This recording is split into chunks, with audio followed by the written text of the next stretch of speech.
Own Your Truth with life strategist Laura T. Real advice for regular people. Now, here's Laura. Hello and welcome to Own Your Truth with Laura T.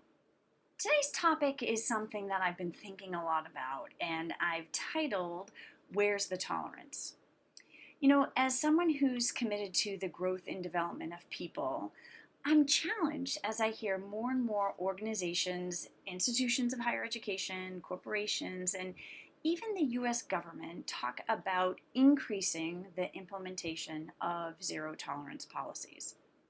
So I decided to do some research, and some of the zero tolerance concepts I easily found include zero tolerance of racism, zero tolerance of online bullying, zero tolerance for minors with alcohol, zero tolerance for harassment, zero tolerance for weapons in schools, zero tolerance on cheating for students, zero tolerance on internet misuse in the office, zero tolerance for abuse and neglect of people with disabilities.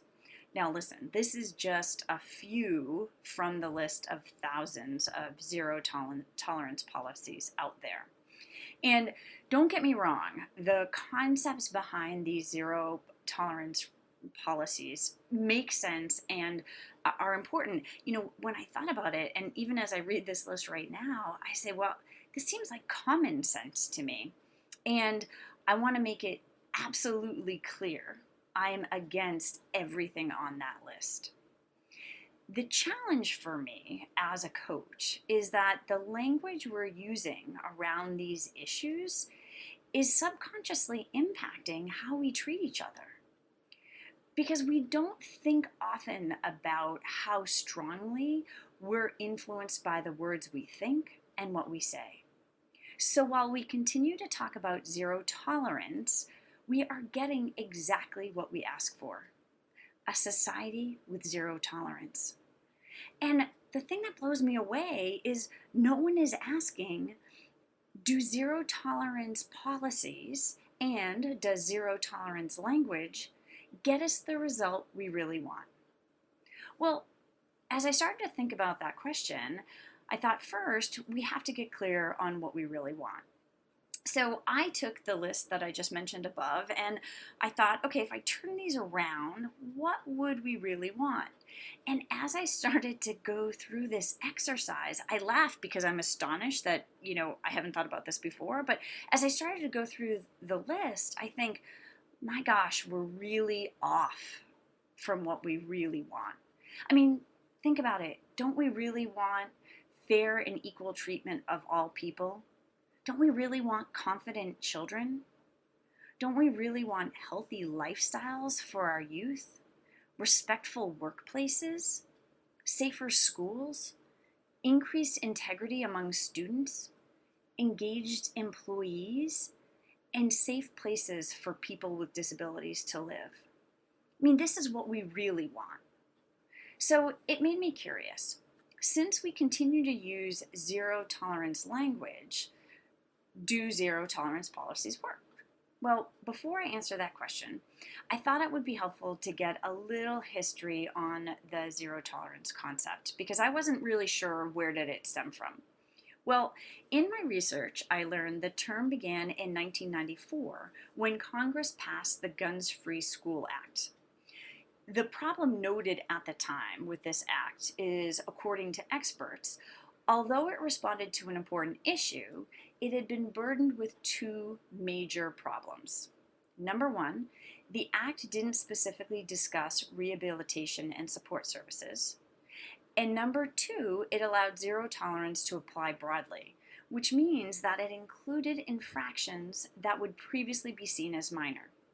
And we're going to see how those two problems compound the zero tolerance concept over time. Currently, zero tolerance is used as a shorthand for many school disciplining policies, and it's now extended into the workplace, and now we're seeing it in society in general. So let's come back to the research. Do zero tolerance policies work?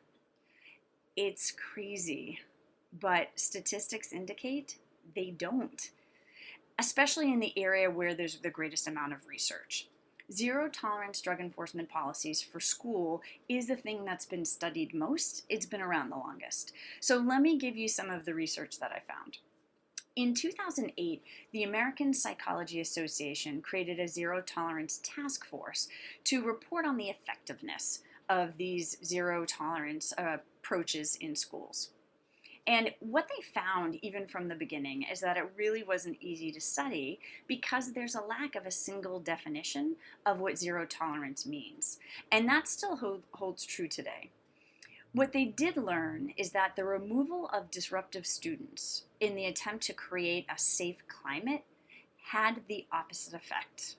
And I'm going to repeat that. The removal of disruptive students to create a safe climate had the opposite effect. And in fact, there were higher rates of misbehavior. Research also showed zero tolerance policies reflected a higher likelihood of school dropout and failure to graduate on time. So as they started to dig a little deeper, the problem they discovered, which you would think would be logical to anyone who studies childhood development, is that most of the zero tolerance incidents from middle school and high school level students were often a result of poor judgment, right? Any of you who have kids understand this concept, right? Middle school and high school kids lack judgment. And what they know to be true is that that lack of judgment is a result of neurological immaturity. Essentially, that's just immaturity in the brain. These students are not bad students. I have my air quotes, right? These are not bad kids. They are kids who are making silly mistakes because of poor judgment. So I'm going to put this a little bit more simply, and this is obviously isn't from the study. This is just through my work.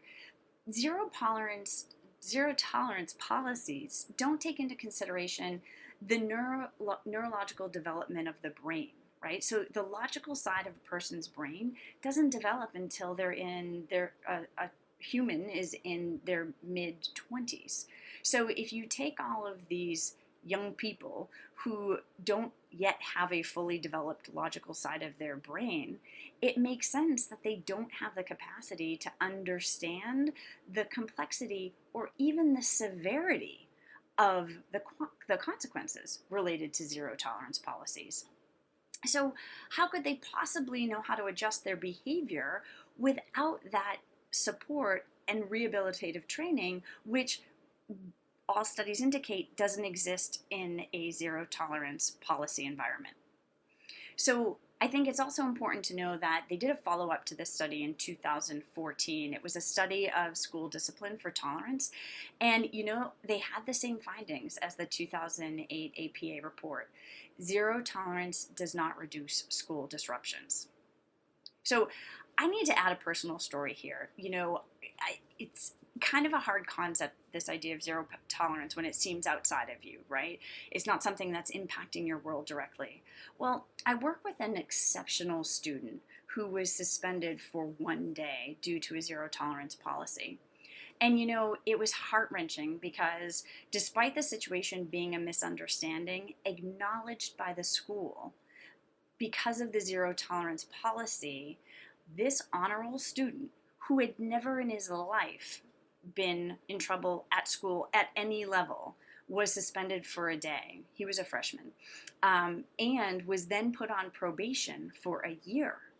So here's what makes it even harder to fathom. So you've got this great student, never been in trouble before, now has this 1 day suspension and is on probation for a year. He was told if there were no infractions within the year, then the suspension would be wiped from his record. If there was the slightest infraction, and you need to know the list of small infractions made me nervous for him, it would go on his permanent record, and the longer suspension for the zero tolerance infraction, which would have been done previously, would be reconsidered. I mean, this is crazy. There's no variation for a student who's never been in trouble before in his life. Okay, so with this personal story, all of the research and findings, it seems illogical we continue to use zero tolerance language And yet we do. Not only do we use it, but the term is being used more and more broadly. So if it's not working in our schools, how has the concept of zero tolerance continued to spread? The irony is the continued use of zero tolerance language kind of makes sense when you consider human behavior. Let's look at the topic zero tolerance is meant to address: racism, bullying, minors with alcohol, harassment, weapons in school, cheating for students, internet misuse in the office, abuse and neglect of people with disabilities. I mean, these are serious topics. So it makes sense that the intention of organizations and workplaces is to show their employees and the people around them how serious they take these issues. Zero tolerance was originally thought of as a way to eliminate undesirable behavior by providing an automatic punishment. However, the language and implementation of rules has unknowingly and negatively impacted culture because it erodes trust. And in most cases, it doesn't even address the issue at hand. So in 2006, Harvard Business Review featured an article, The Reign of Zero Tolerance. In it, the author shared an example of a zero tolerance policy where an employee was fired primarily on the basis of his misuse of time on the internet. That's why misuse of time on the internet was a part of the original list. What the author did is they talked to various HR professionals and consultants to get their view of the incident. How would they respond if they were in charge of the situation where the company had a zero tolerance policy? The interesting thing is the majority of respondents talked about the ineffectiveness of zero tolerance policies. One respondent said, and I'll quote, "Human relations aren't as cut and dry as that. Even people engaging in behavior we know is wrong might have something meaningful to say in their own defense, but zero tolerance means they can't." Another respondent said, and again I'll quote, "I've worked as a consultant with numerous companies that employ zero tolerance policies. I can understand the appeal. These organizations are acutely aware of the fact that there is nothing more important than your reputations. And even a small mistake can threaten the entire brand. As a result, they're tempted to resort to draconian codes, which, for that reason, managers are hesitant to enforce. And so once the passion for a particular practice is cooled and no one is watching, that practice is shelved as burdensome, harsh, and unworkable. Meanwhile, the culture hasn't changed, and the company has suffered a long-term competitive disadvantage." Chai Feldblum, a Democratic commissioner of the Equal Employment Opportunity Commission, was quoted as saying that zero tolerance policies can actually make it harder for employers to fight workplace harassment. Not only will zero tolerance policies be correctly perceived as an unfair system, but it might also chill reporting. A lot of people don't want their coworker to be fired, they just want the conduct to stop. And so there's all of this history and proof that zero tolerance doesn't work. So what can we do? What are our options if we choose to remove this zero tolerance language? What can we do to make things better?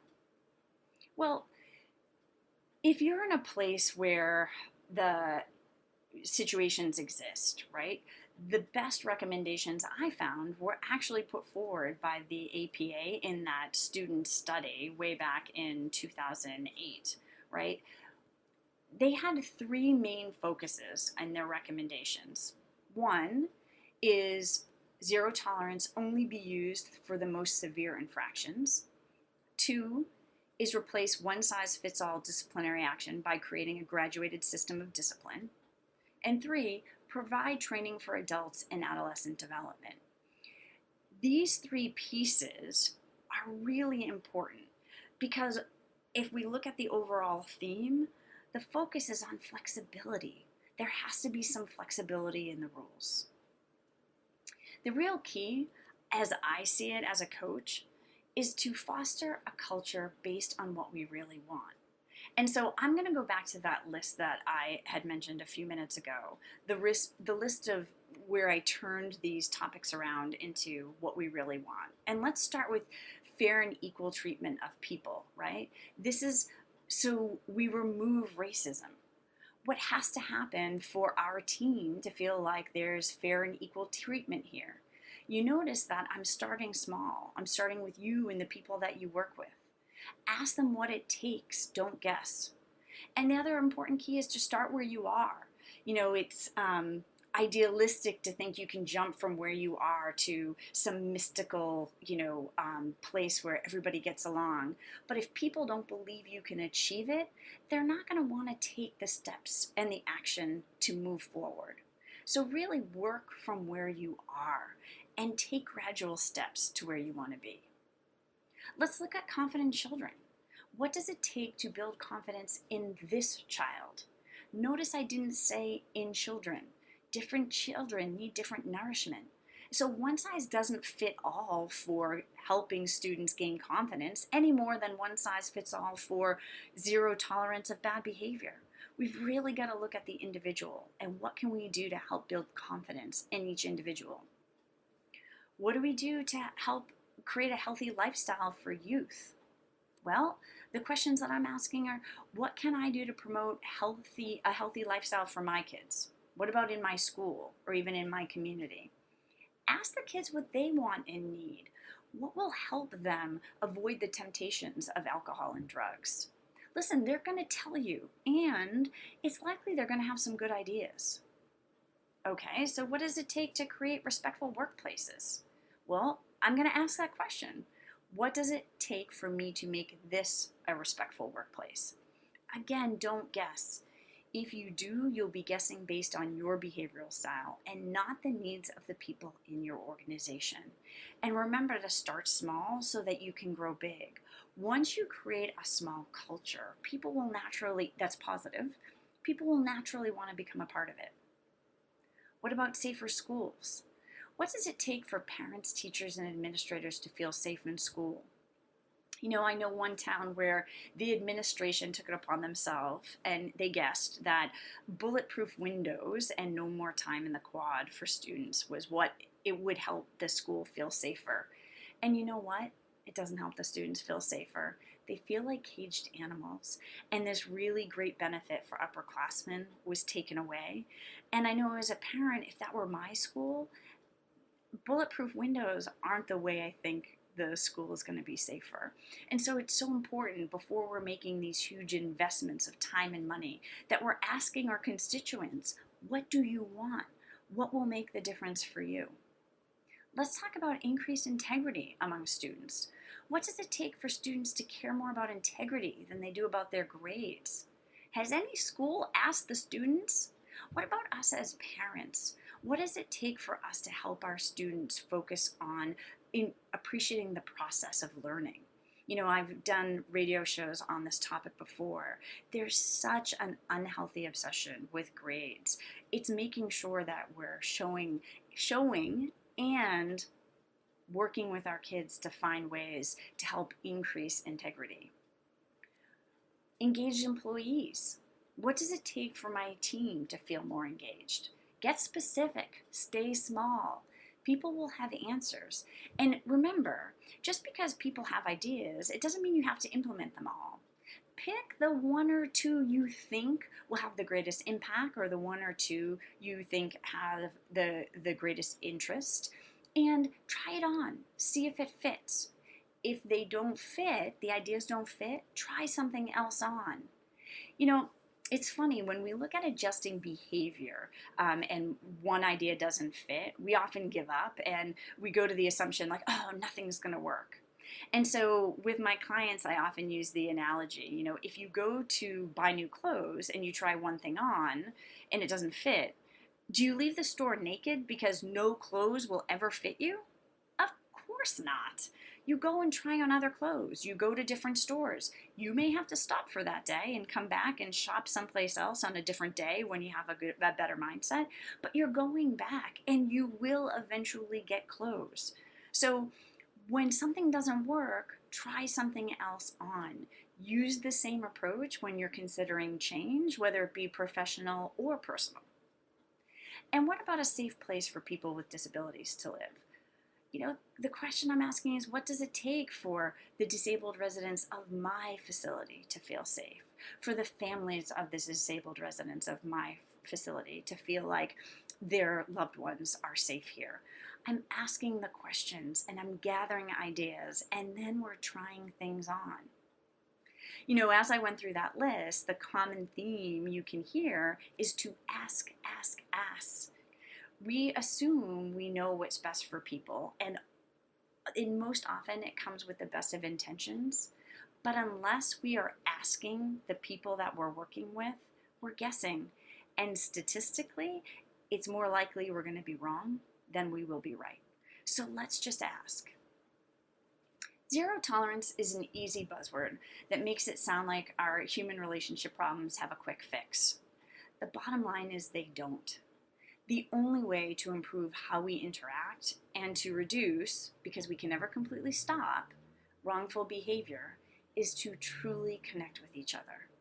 It's when we connect through conversation, interaction, and physical touch that we see ourselves as one, and the thought of hurting someone emotionally or physically is as painful as hurting ourselves. So for me, I pray for more connection and more tolerance. Thank you so much for listening. Please go to the Own Your Truth with Laura T Facebook page. I love your feedback. I want to hear what you think. Do you have any show ideas? Send them my way. My goal is to pump out a couple of these a month, and I'd love for them to be on topics that matter to you. So again, visit the Own Your Truth with Laura T Facebook page. Until next time, I'll hear you later.